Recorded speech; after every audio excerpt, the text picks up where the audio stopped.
Assalamualaikum warahmatullahi wabarakatuh, Shalom, Om Swastiastu, Rahayu, Namo Buddhaya, Salve, dan salam kebajikan. Perkenalkan saya Richardus Anicetus Pelo dari SMP Negeri 1 Atap Bilal, Kabupaten Flores Timur. Video ini berisikan tugas aksi nyata pelatihan mandiri topik 1 Kurikulum Merdeka, penyebaran pemahaman tentang mengapa kurikulum perlu berubah. Mengapa kurikulum perlu berubah? Pentingkah? Sebelum kita membahas pentingnya kurikulum berubah, kita perlu mengetahui apa itu kurikulum. Kurikulum adalah seperangkat rencana dan pengaturan mengenai tujuan, isi dan bahan pelajaran serta cara yang digunakan sebagai pedoman penyelenggaraan kegiatan pembelajaran untuk mencapai tujuan pendidikan tertentu. Kurikulum merupakan panduan pembelajaran pada satuan pendidikan di mana dapat dimaknai sebagai titik awal hingga titik akhir dari pengalaman belajar murid. Kurikulum itu kompleks dan multidimensi dan kurikulum itu dapat diibaratkan sebagai jantung pendidikan. Yang mana kurikulum yang baik adalah kurikulum yang sesuai dengan zamannya.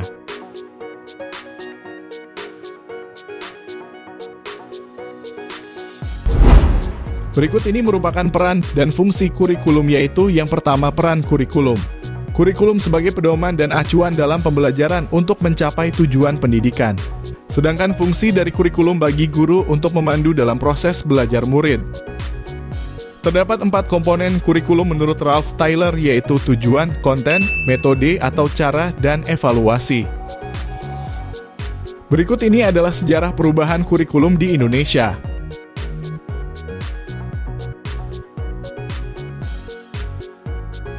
Apa pentingnya terjadi perubahan kurikulum? Untuk menyesuaikan dengan kebutuhan peserta didik dan perkembangan zaman.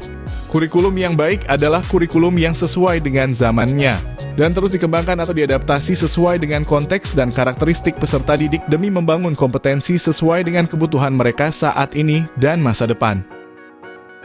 Dan mengapa kurikulum harus berubah?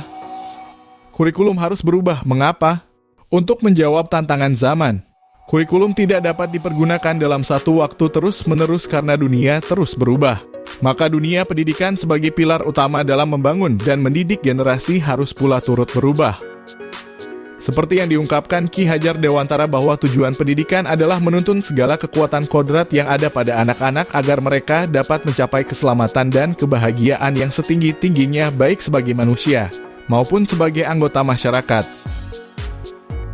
Dapatkah kurikulum berubah? Kurikulum operasional satuan pendidikan harus bersifat dinamis, artinya dapat diubah sesuai perubahan dan perkembangan budaya dan zaman, selain mengikuti zaman yang sudah diadaptasi sesuai lingkungan geografis. Kurikulum bersifat dinamis dan terus dikembangkan atau diadaptasi sesuai konteks dan kebutuhan peserta didik untuk membangun kompetensi sesuai masa kini dan masa yang akan datang. Kurikulum Merdeka diharapkan menjadi jalan membangun pendidikan yang memerdekakan, di mana peserta didik belajar dengan antusias, ceria, sesuai minat dan bakat. Di tengah suasana pembelajaran di sekolah yang selama ini monoton dan kurang menarik bagi siswa, kurikulum Merdeka hadir menawarkan keleluasaan dan fleksibilitas. Keleluasaan dan fleksibilitas dihadirkan demi pendidikan yang lebih menyenangkan, bermakna, dan berkualitas. Namun implementasi kurikulum Merdeka tentu tidak bisa terlepas dari tantangan. Kurikulum Merdeka menghadirkan perubahan yang mendasar. Dibutuhkan kesiapan oleh semua pihak dalam penerapannya. Melibatkan seluruh komponen masyarakat, yaitu peran orang tua, masyarakat, dan sekolah harus menempatkan kebutuhan, pendapat, pengalaman hasil belajar, serta kepentingan peserta didik, karena kurikulum dirancang untuk kebutuhan peserta didik. Kesimpulannya, kurikulum haruslah berubah sesuai dengan perkembangan zamannya serta harus sesuai dengan kondisi kebutuhan siswa dan kebutuhan satuan pendidik.